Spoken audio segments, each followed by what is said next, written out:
Қарбыздың пайдасы. Сәлем достар. Бүгін қарбыздың адам организміне пайдасы туралы айтамыз. Тәтті, хош иісті шырынды қарбыз кімнің де болсын жаз мезгілінде ең сүйікті тағамы. Қарбыз негізінен бізге ғана емес, біздің ағзамызға да ұнайды екен. Қарбыздың бірнеше пайдасына келсек, қарбыз антиоксиданттарға толы. Осы тағамның бір тілімінің өзі бір күндік тұтыну керек С дәруменінің 25%-ын құрайды.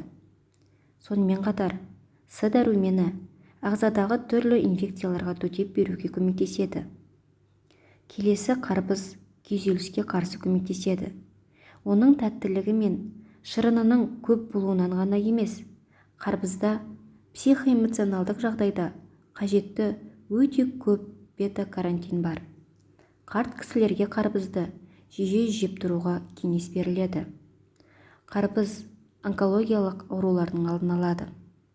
Құрамында ликопеннің көптігінен кеуде ракы, өкпе, простата, асқазан жолдары рак ауруынан сақтайды. Қызанақтың құрамында ликопеннің көп болуымен рекорд орнатса, ал қарбызда ликопен 60%-ға дейін көп келеді. Сонымен қатар, ликопен жүрек қан тамырлары ауруы кезінде өте пайдалы. Қарбыздың құрамында жасұнық көп келеді. 100 граммында 0,4 грамм жасұнық болады. Ал бір күнде адам 100 грамм емес, одан да көп жейтіні анық. Сонымен қатар, қарбыз ағзадағы токсиндерді шығарады. Ол зәр айдағыш қасиетке ие. Сондықтан ағзаға түскен артық сұйықтықтарды айдап шығарады. Қарбыз жүрек қан тамырлары жүйесін нығайтып, иммунитет жұмысын жақсартады. Ал мұндай қасиетке құрамында цитруинның болуымен ие. Қарбыз салмақты бір қалыпты ұстауға көмектеседі. Диетасын ұстау арқылы салмағыңызды бір қалыпта бақылай аласыз. Калориялығы өте төмен, 100 граммында 27 килокалория болады. Қарбыз шырыны несімен пайдалы? Қарбыз шырыны адам ағзасына пайдалы да, зиянды да болып келеді. Бір жағынан ол бүйрек пен жүрекке салмақ түсіреді. Бірақ сонымен қатар тамыр қабырғаларын қатайтады, қысымды реттейді. Жүрек бұлшық етінің жұмысын қалыпқа келтіреді, иммунитетті күшейтеді және ағзаны дәрумендермен қамтамасыз етеді. Қарбыз шырынының зияны мен қолдануға болмайтын жағдайлар. Қарбыз шырынының өзге де азық-түліктер сияқты қолдануға болмайтын жағдайлары болады. Оны панкреатит, сусамыр, ішек түйілуі немесе несеп тоқтамау сынды диагноздары бар адамдарға қолдануға болмайды.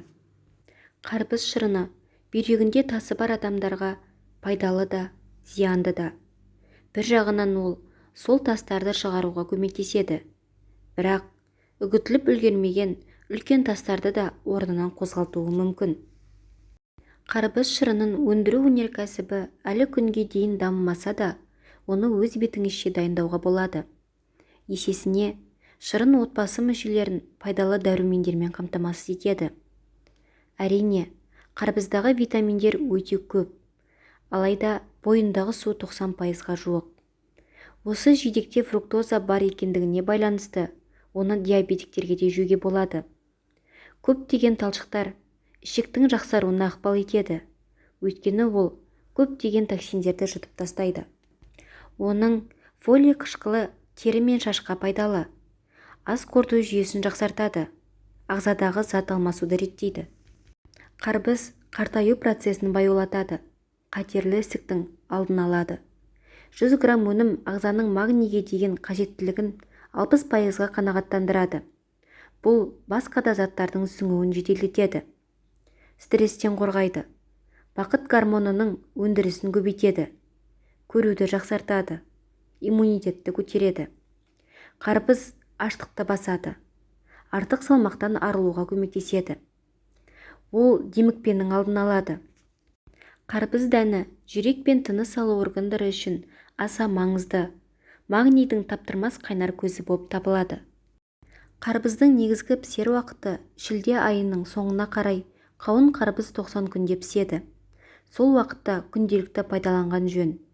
Ал сіз қарбызды қаншалықты жиі пайдаланасыз? комментарийге жаза кетіңіз. Егер де видео пайдалы болса, арнама жазылып, лайк баса кетіңіздер.